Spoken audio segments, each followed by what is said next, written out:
Assalamualaikum warahmatullahi wabarakatuh. Salam sejahtera, salam Malaysia Madani dan salam perpaduan. Saya ucapkan kepada para penonton sekalian yang dihormati barisan panel hakim yang arif lagi bijaksana, guru-guru yang saya kasihi serta rakan-rakan seperjuangan yang saya raikan sekalian.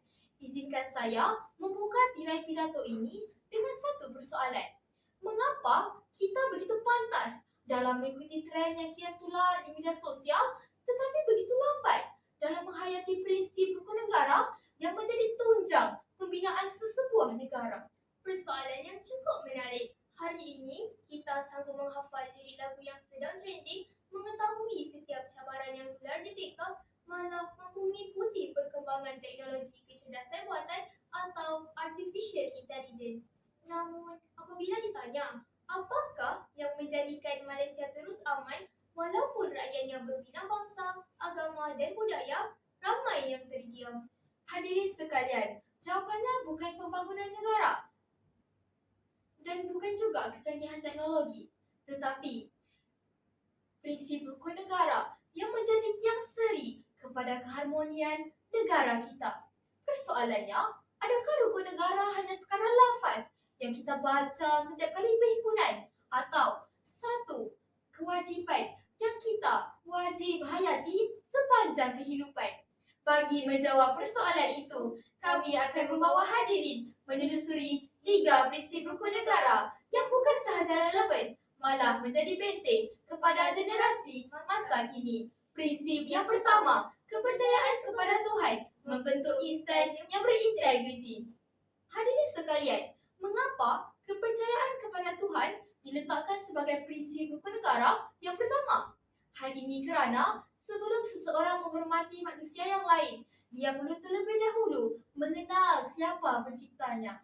Benar sekali. Pelbagai agama yang kukuh seharusnya menjadi benteng yang menghalang manusia daripada melakukan perkara yang bertentangan dengan nilai kemanusiaan.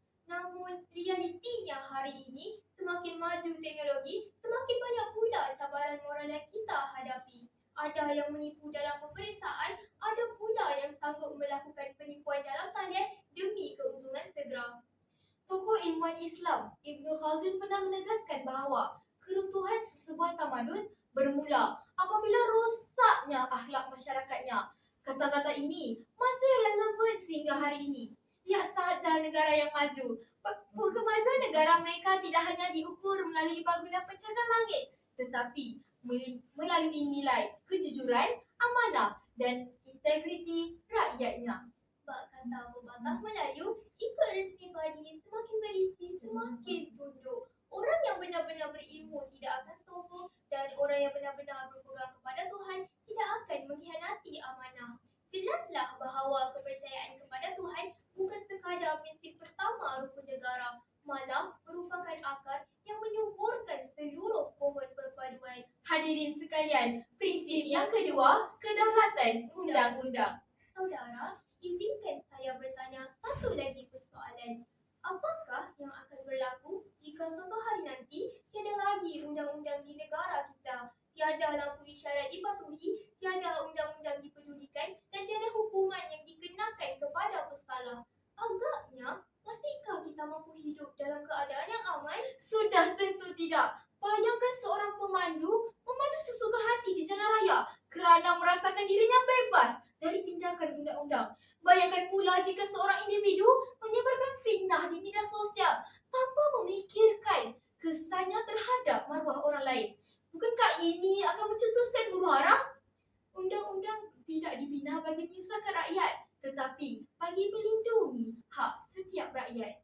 Namun malangnya, pada hari ini masih ada segelintir masyarakat yang menganggap melanggar undang-undang sebagai perkara biasa demi menghasilkan konten yang kononnya viral. Persoalannya, adakah beberapa saat popular di media sosial lebih bernilai daripada nyawa sendiri dan orang lain? Hadirin sekalian, kemajuan sesebuah negara tidak hanya diukur melalui kecanggihan teknologi, tetapi melalui tahap disiplin rakyatnya. Lihat saja negara maju seperti Jepun, walaupun tanpa pengawasan yang ketat, rakyatnya tetap beratur, tetap menjaga kebersihan dan tetap mematuhi peraturan. Mengapa kerana mereka sedar bahawa menghormati undang-undang bermakna menghormati masyarakat. Tokoh pejuang keamanan dunia Nelson Mandela pernah berkata, "To deny people their human rights is to challenge their very humanity."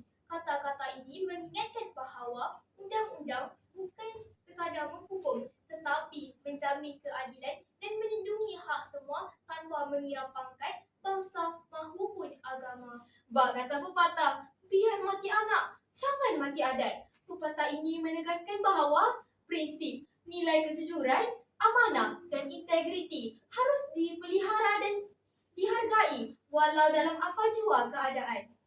Andai undang-undang dihormati, keharmonian akan terus subur. Oleh itu, marilah kita bersama-sama menjadi generasi yang bukan sekadar tahu tentang undang-undang tetapi menghormatinya dengan penuh tanggungjawab. Kerana rakyat yang berdisiplin ialah cerminan negara yang bertamadun.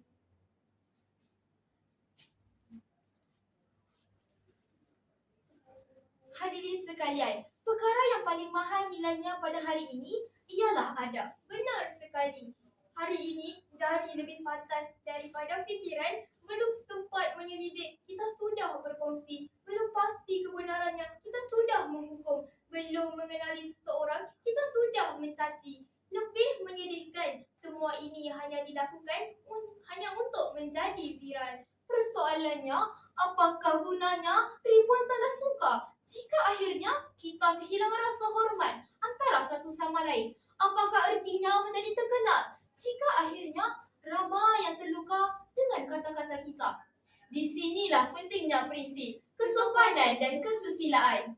Kesopanan bukan bererti kelemahan. Sebaliknya, kesopanan ialah lambang kekuatan akhlak.